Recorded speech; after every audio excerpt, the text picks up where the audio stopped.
Assalamualaikum warahmatullahi wabarakatuh.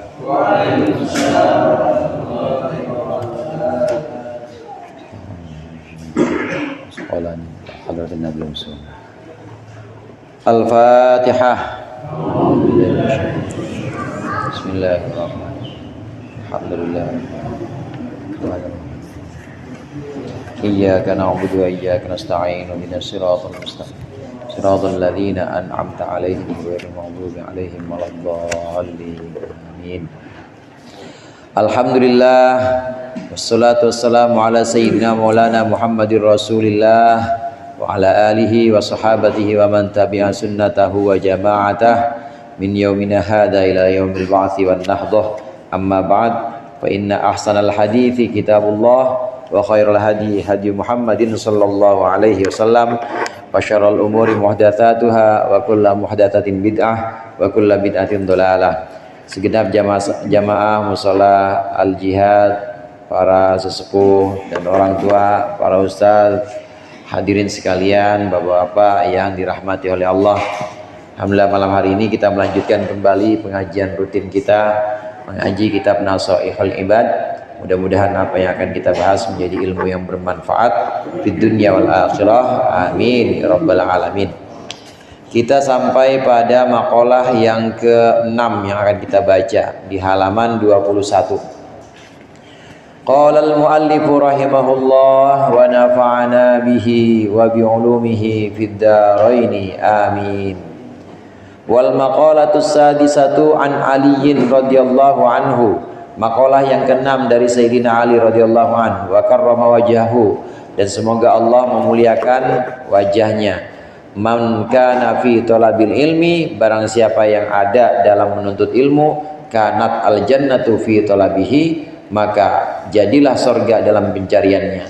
Wa man kana fi talabil ma'siyati, barang siapa yang ada mencari maksiat, dalam pencarian maksiat, kanatin naru fi talabihi, maka ada neraka itu dalam pencariannya.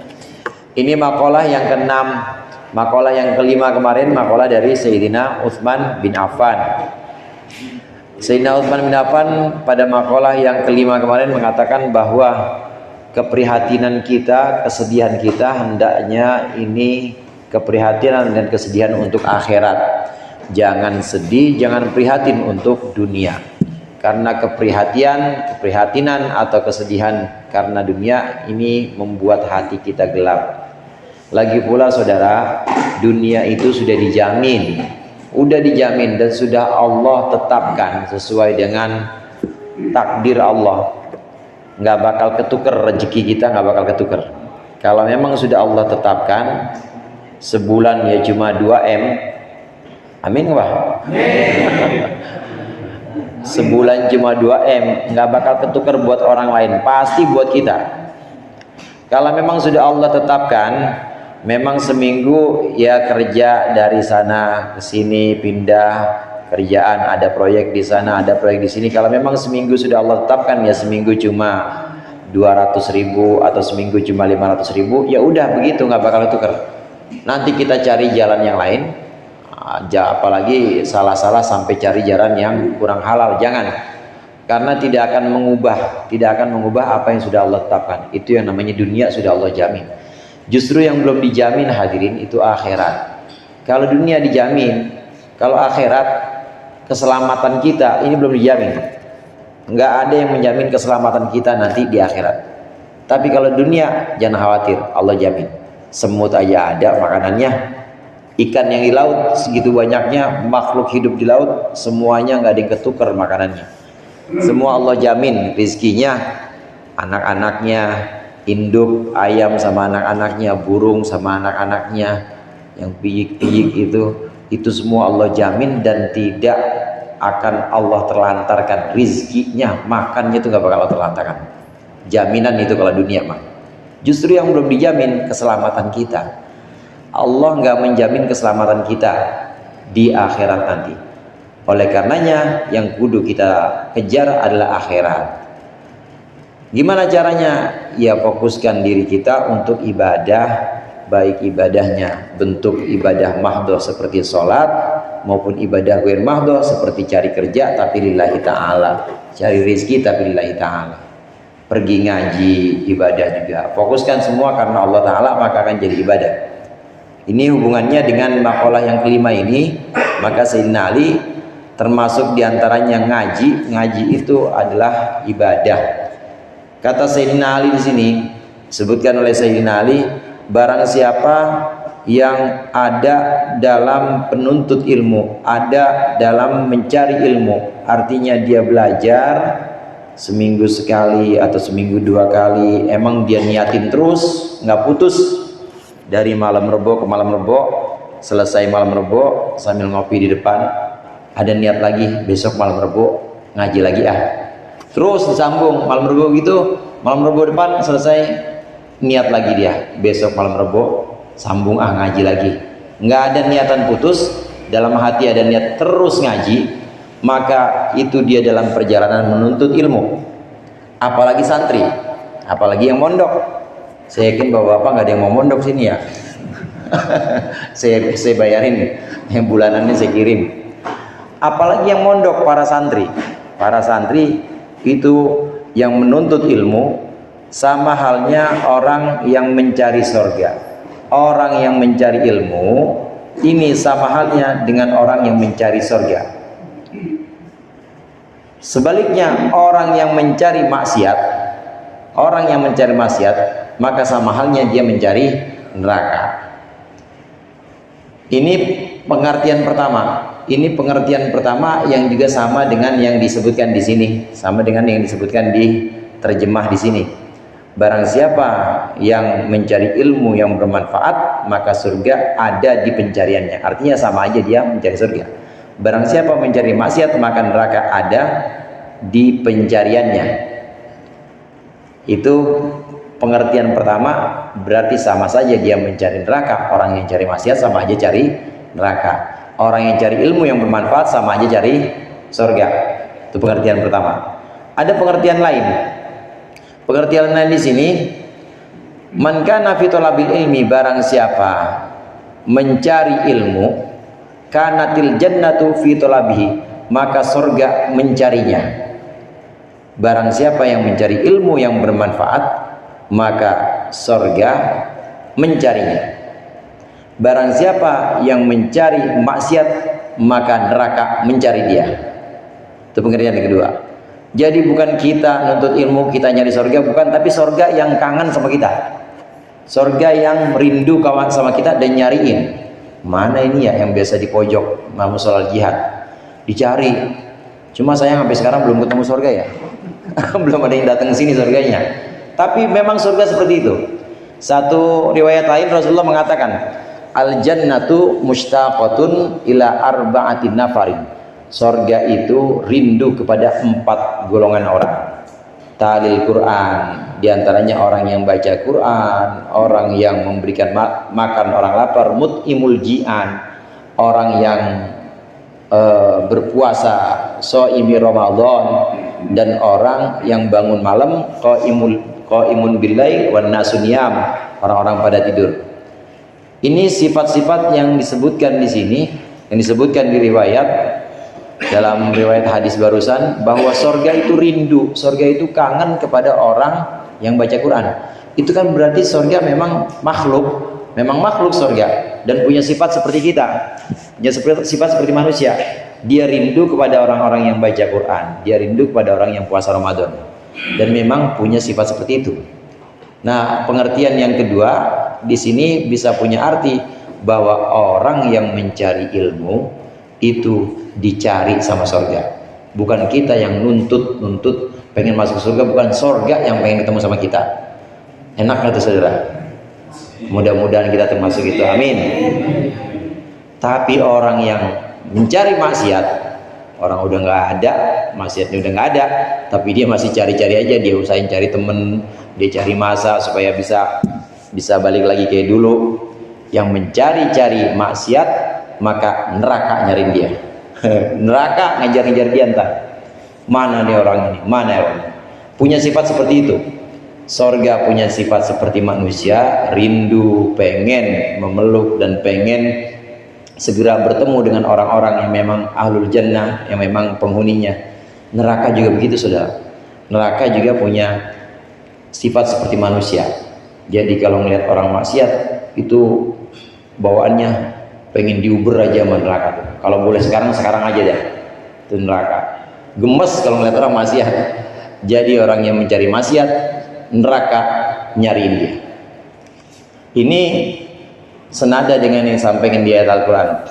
Di ayat Al-Quran itu disebutkan, yauma naqulu li jahannama halim talati qalat hal mim mazid. Di hari pada saat kami berkata kepada Jahannam, udah penuh belum? Jahannam tanyain sama Allah, udah penuh belum? Atau malaikat yang mengatakan, kalau kami di sini bisa malaikat, bisa Allah. Sudah penuh belum? Ditanya, ini neraka Jahannam. Kemudian neraka Jahannam bilang apa? Hal mim mazid.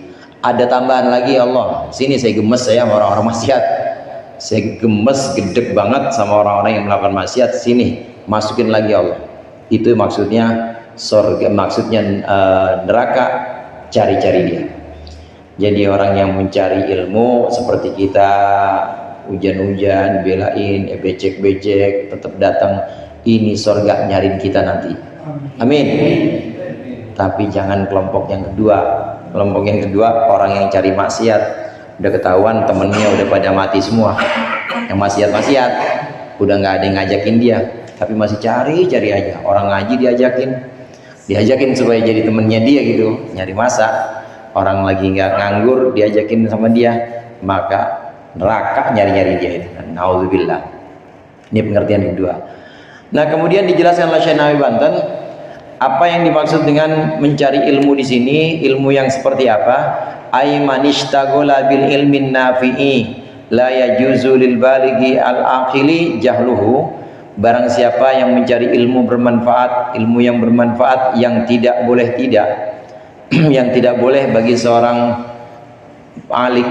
balik yang akil, jahluhu tidak boleh, jahluhu tidak mengetahuinya, maksudnya wajib diketahui. Karena fil haqiqati taliban lil jannah, maka ada pada hakikatnya orang itu mencari surga. Waridallahi ta'ala, dan ridha Allah ta'ala. Wa man kana muridan, dan barang siapa menghendaki limaksiati untuk maksiat kedurhakaan kepada Allah, kana fil haqiqati taliban linar, maka hakikatnya dia mencari neraka. Wali sukhtillahi ta'ala, dan juga mencari murka Allah ta'ala. Ini penjelasan yang disebutkan oleh Syekh Nawawi Banten. Ini mirip pengertian yang pertama. Orang yang mencari ilmu yang bermanfaat, maka hakikatnya dia mencari surga, atau sama aja dia mencari surga. Orang yang mencari maksiat, hakikatnya dia mencari neraka. Ini pengertian pertama.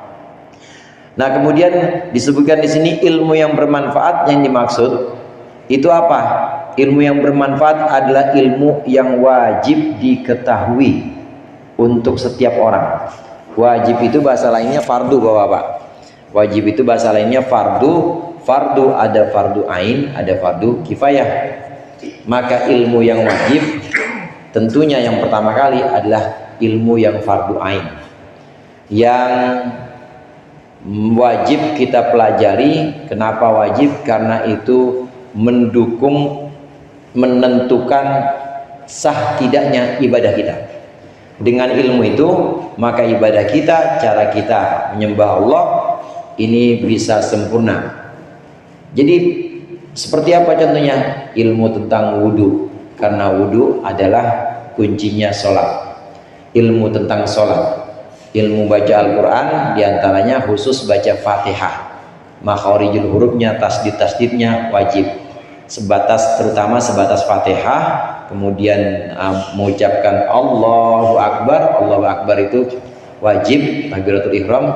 Maka cara mengucapkan Allahu Akbar, melafadzkan Fatihah, melafadzkan tasyahud, at-tahiyyatul mubarakatus shalawatut thayyibatulillah, itu termasuk yang fardu ain, yang wajib. Kalau sudah selesai sholat, mau masuk bulan Ramadan, wajib belajar ilmu tentang puasa. Apa saja rukun-rukun puasa.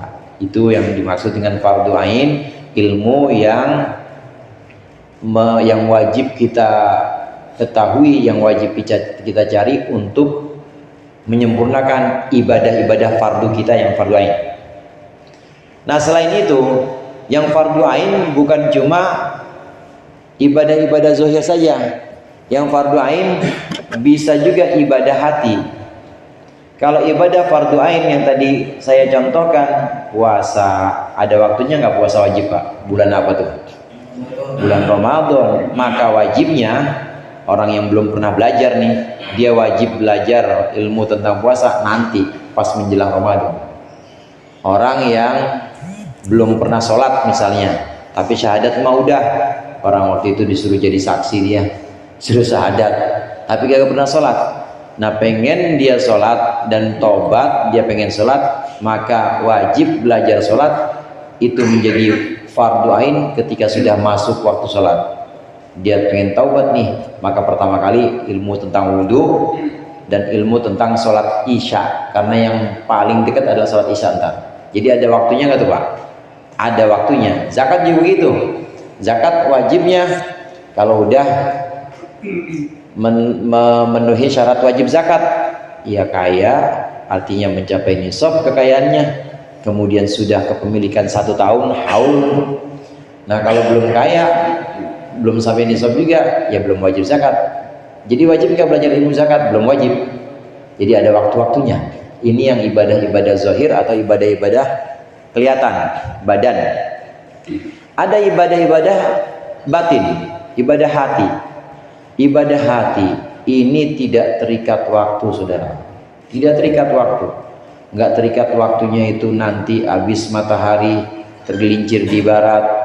Nggak terikat waktu nanti menjelang bulan Rawah misalnya. Nggak terikat waktu. Kapan saja ini wajib yang namanya ibadah hati. Apa itu ibadah hati? Iman diantaranya.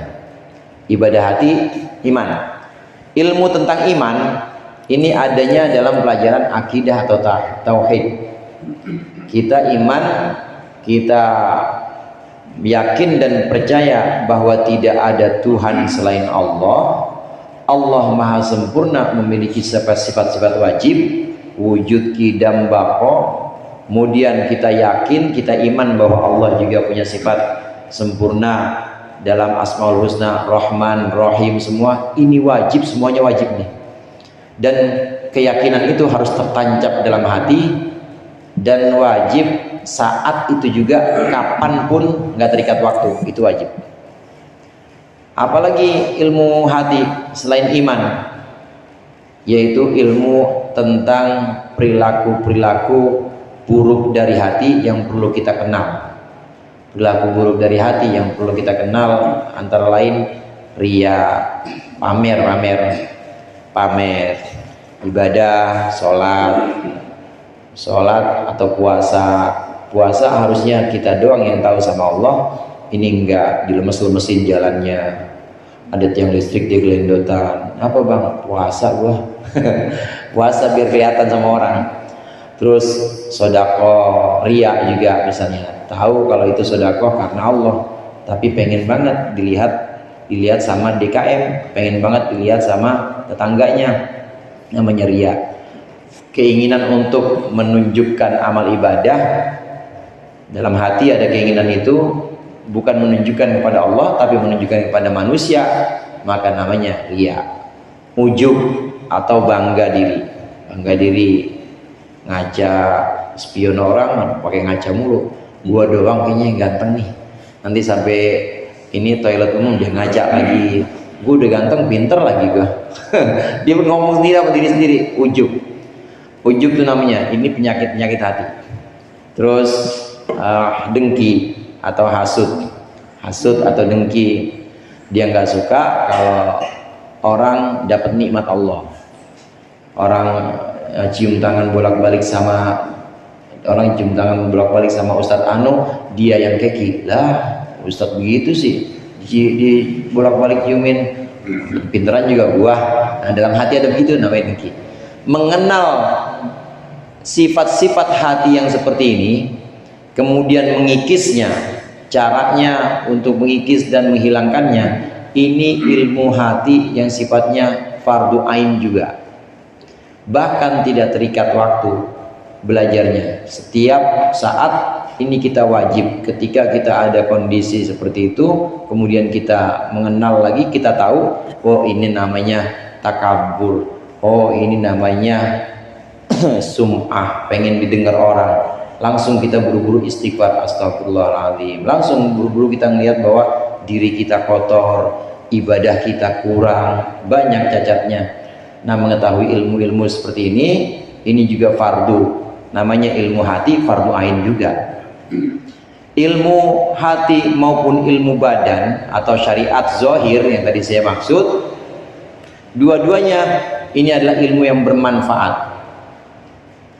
Kalau ilmu itu menambah orang yang belajar, kalau ilmu itu menambah kepada diri kita, menambahkan rasa takut kita kepada Allah, kemudian menambahkan kita kenal bahwa diri kita banyak cacatnya, sholat kita masih banyak kurang, ibadah kita nggak sebanding dengan nikmat Allah, kurang terus, dan merasa bahwa kita kecil.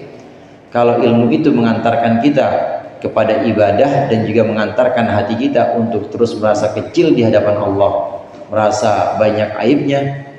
Tambah lagi satu lagi, ilmu itu kemudian membuat kita lebih memilih akhirat dibanding dunia, maka itu namanya ilmu bermanfaat. Kalau nggak begitu, berarti bukan ilmu bermanfaat. Ilmu dia cari, dia belajar, ngaji atau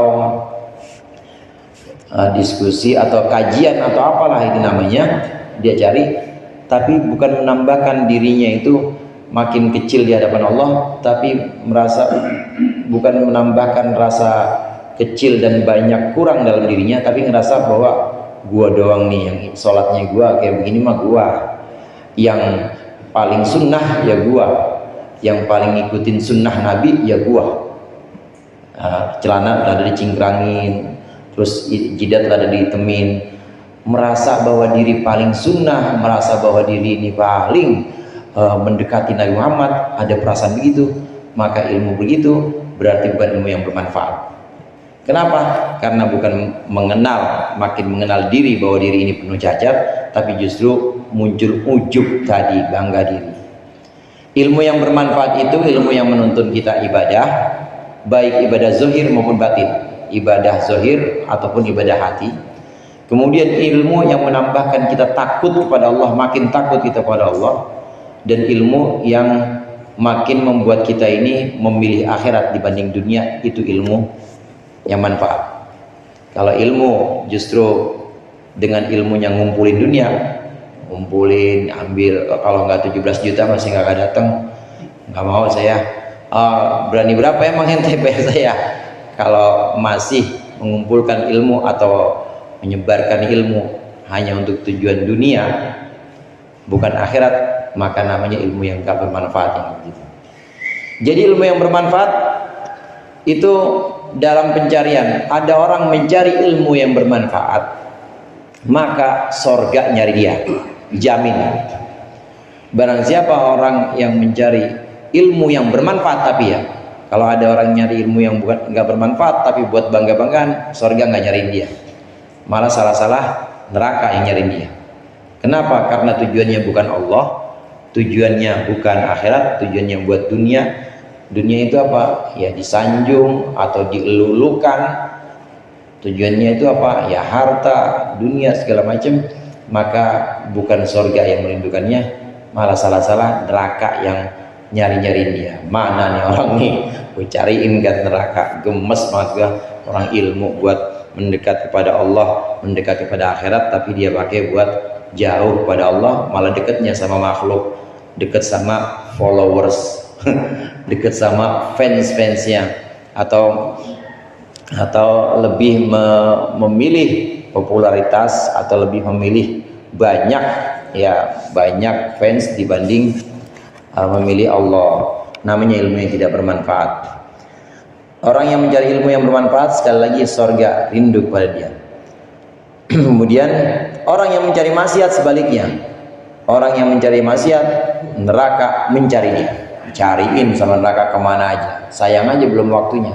Kalau udah waktunya habis ini, Ada satu kampung misalnya, satu kampung maksiat semua. Sebenarnya neraka udah gemes banget itu, dicari-cari, cuma karena belum waktunya oleh Allah dibiarin aja, ntar tunggu sabar. Hadirin jamaah rahimakumullah, ini Sayyidina Ali karramallahu wajhah. Kalau dilihat seperti ini, seolah-olah memang Rasulullah juga saat mengatakan al jannatu mushtaqatun li arba'ati nafarin, sorga rindu kepada 4 golongan, orang yang puasa, orang yang memberi makan orang lapar, 4 golongan itu dirindukan surga. Itu berarti Rasulullah melihat langsung, menyaksikan langsung surga itu rindu.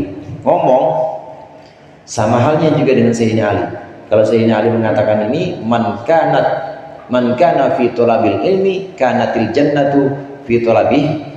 Barang siapa yang mencari ilmu, maka surga mencari dia. Itu berarti Sayyidina Ali melihat langsung. Ini yang namanya mukasyafah. Kadang-kadang orang disebut kasyaf. Mungkin bapak-bapak pernah dengar ya, kasyaf. Di antara para sahabat itu kan bertingkat-tingkat juga. Di antara para sahabat yang utama itu Khulafaur Rasyidin, yang 4 itu. Kemudian Ahlul Badr. Ahlul Badri itu orang-orang yang ikut perang Badar, Ahlul Badrin namanya. Kemudian Al-Asyarah Al-Mubasysyirina bil Jannah, 10 orang yang sudah dipastikan masuk surga. Itu tingkat-tingkatnya seperti itu. Nah, di antara para sahabat itu yang paling terkenal mukasyafahnya memang Sayyidina Ali. Sayyidina Umar bisa juga, tapi Sayyidina Ali banyak mukasyafahnya. Di antaranya ini, kalau Sayyidina Ali bilang seperti ini, memang benar Sayyidina Ali ngelihat ini neraka nyari-nyari orang maksiat, gemes banget. Surga nyari-nyari kita, amin. Surga nyari-nyari orang yang ngaji, kelihatan benar sama Sayyidina Ali. Pernah satu waktu Sayyidina Ali minta sama Allah supaya disingkap, namanya mukasyafah atau kasyaf. Waktu Sayyidina Umar kan wali, pasti wali. Sahabat-sahabat Nabi itu wali, kekasih Allah, karomahnya banyak. Begitu Sayyidina Umar meninggal, saudara, ini ada di kitab Nurul Dhalam, syarahnya Aqidatul Awam. Begitu Sayyidina Umar meninggal, kita udah pernah bahas kemarin, makam beliau itu kan, kalau di sini kiblat, mohon maaf, ini jasad mulia Rasulullah, di sini Sayyidina Abu Bakar, Sayyidina Umar di sini, di kakinya Sayyidina Abu Bakar. Nah, Sayyidina Abu Bakar lebih tinggi derajatnya dibanding Sayyidina Umar. Sayyidina Umar meninggal, dikuburkan di sini. Jadi ada di belakang, tapi di belakang nggak pas di belakang, tapi di kakinya Sayyidina Abu Bakar. Begitu meninggal, orang-orang dikuburkan di situ, dikuburkan bersama dengan jasad Rasulullah yang mulia di satu area itu. Itu adalah tempat di mana Rasulullah wafat. Ya, di situ para nabi tidak ada yang dikubur kecuali di tempat wafatnya. Jadi nggak ada yang digotong. Tempat wafatnya di situ, ya di situ dikuburkan. Begitu juga makbarah Rasulullah yang kita saksikan sekarang ini, disitulah kamar Rasulullah dan dikuburkan di situ. Setelah itu Sayyidina Abu Bakar, karena Sayyidina Abu Bakar memang mertua dan itu adalah ruangnya Siti Aisyah, maka dikuburkan di situ juga. Sayyidina Umar juga di dalam situ. Ketika Sayyidina Umar wafat, orang-orang udah pergi semua. Kemudian Sayyidina Ali mohon pada Allah, ya Allah, saya mohon tunjukkan kepada saya pengen tahu bagaimana karomahnya Umar, kata Sayyidina Ali. Benar diizinkan oleh Allah, orang-orang udah pada pergi semuanya. Begitu 7 langkah orang-orang meninggalkan jasad Sayyidina Umar, Sayyidina Ali masih terlihatin. Datang malaikat Munkar Nakir saja. Munkar Nakir datang, Sayyidina Umar bangun. Yang namanya jasad ketika Munkar Nakir itu datang, itu pasti bangun. Bangun bahasa Arabnya qoma yakumu kiaman. Kenapa disebut kiamat? Karena bangun. Ini yang disebut bangun, dari tidur miring ini bangun. Buat apa? Buat jawab pertanyaan. Sayyidina Umar bangun. Tapi bangun sambil ngomel, saudara. Itu malaikat Munkar Nakir diomelin. Apa ini? Oh, kamu nggak tahu siapa saya? Kata Sayyidina Umar. Malaikat Munkar Nakir diem aja. Kamu nggak tahu siapa saya? ana sahibu habibillah, katanya. Saya sahabatnya kekasih Allah. Ngapain kamu digituin? Jadi tetap jual Nabi Muhammad, tetap jual Nabi Muhammad. Kamu nggak tahu saya, siapa saya? Saya ini sahibu habibillah, saya ini sahabatnya kekasih Allah. Ngapain kamu? Diem aja dia. Mungkar nakir. Jadi yang dikisahkan itu di riwayat-riwayat, mungkar nakir itu makhluk yang paling serem dan nggak ada makhluk yang lebih serem dibanding dia, mungkar nakir. Makanya namanya mungkar. Mungkar itu artinya orang yang nggak pernah dikenal. Nakir juga begitu, aneh, benar-benar orang nggak pernah dikenal. Tapi digentak sama Sayyidina Umar, digentak dan dibilang, jadi begini, selama ini kalian datang kepada orang-orang beriman, begini keadaannya. Akhirnya balik lagi ke Allah, laporan. Kata Allah, jangan ditanyain yang begitu mah. Nah sejak saat itu saudara, barokahnya Sayyidina Umar, sejak saat itu malaikat mungkar nakir kalau datang kepada orang beriman nggak seserem dulu, tetap masih serem, cuma tidak seangker dulu, tidak seangker dulu. Dulunya angker banget, diomelin. Ini Sayyidina Ali muka syafahnya. Nah dari sini Sayyidina Ali mohon muka syafah. Kemudian Sayyidina Ali bilang, ternyata Umar udah meninggal masih galak aja. Itu Sayyidina Umar tuh. Sayyidina Ali banyak sekali kisah-kisah yang menyebutkan muka syafahnya beliau. Termasuk ini makalah yang dari Sayyidina Ali. Ini menyebutkan bahwa surga itu mencari orang yang menuntut ilmu. Orang yang menuntut ilmu dicari surga. Orang yang mencari maksiat dicari neraka. Jangan kita nyari-nyari maksiat, karena neraka yang nanti ngejar-ngejar atau nyari-nyari kita, jangan. Alhamdulillah. Ilmu, tapi jangan catatannya di sini mencari ilmu adalah ilmu yang bermanfaat. Wal maqalatu sabi'atu an Yahya bin Mu'adz radhiyallahu anhu ma sallaha karimun. Maqalah yang ketujuh dari Yahya bin Mu'adz radhiyallahu anhu, dari sahabat Yahya bin Mu'adz radhiyallahu anhu, ma sallaha karimun, tidak akan mendurhakai Allah siapa karimun, orang yang mulia. Hamidul fi'ali, maksudnya orang yang mulia perbuatannya. Wa huwa man yukrimu nafsahu bittaqwa wal ihtiras anil ma'asi. Orang mulia itu adalah orang yang memuliakan dirinya dengan takwa dan memuliakan dirinya dengan menjaga dari maksiat. Wala atharad dunya, dan tidak akan memenangkan dunia. La qaddamaha wala faddalaha, tidak akan mendahulukan dunia dan tidak akan mengutamakan dunia. Alal akhirati, mengalahkan akhirat. Siapa hakimun, orang yang bijaksana. Ay musibun fi af'alihi, yaitu orang-orang yang benar dalam perbuatannya. Wa huwa man yamna'u nafsahu min mukhalafati aqli salim. Dia adalah orang yang mencegah dirinya dari, mencegah nafsunya juga bisa dari menentang akal yang sehat. Ada dua nasihat ini karena memang ini bab dua nasihat. Ada dua nasihat tadi dari Sayyidina Ali, dua nasihat. Orang yang mencari ilmu, surga mencarinya, satu. Orang mencari maksiat, neraka mencarinya, kan dua. Ini juga dua. Barang siapa, maaf, dari sahabat Yahya bin Mu'adz, nasihat yang pertama, orang yang mulia itu tidak akan maksiat kepada Allah. Maksiat itu artinya durhaka kepada Allah. Orang yang mulia tidak akan durhaka kepada Allah. Satu. Nasihat yang kedua, orang yang bijak tidak akan memenangkan dunia, mengalahkan akhirat. Nasihat yang kedua. Kemudian kita masuk ke nasihat yang pertama. Orang yang mulia tidak akan maksiat atau mendurhakai Allah. Yang dimaksud dengan orang mulia di sini adalah orang yang memuliakan dirinya dengan takwa, memuliakan dirinya dengan menjaga diri dari perbuatan-perbuatan yang Allah tidak ridho atau perbuatan yang haram. Jadi yang dimaksud mulia di sini bukan orang yang dihormati kemudian derajat atau pangkatnya tinggi di hadapan manusia, bukan. Orang mulia setiap orang bisa mencapai ini, yaitu orang yang memuliakan dirinya dengan melakukan ketaatan-ketaatan, ya sholat, ya kita bakti sama orang tua, baik kepada tetangga, semua ketakwaan-ketakwaan, itu orang yang mulia. Kemudian orang yang mulia ini juga orang yang menjaga dirinya dari maksiat, menjaga dirinya dari mendurhakai Allah atau menjaga dirinya dari segala kemaksiatan.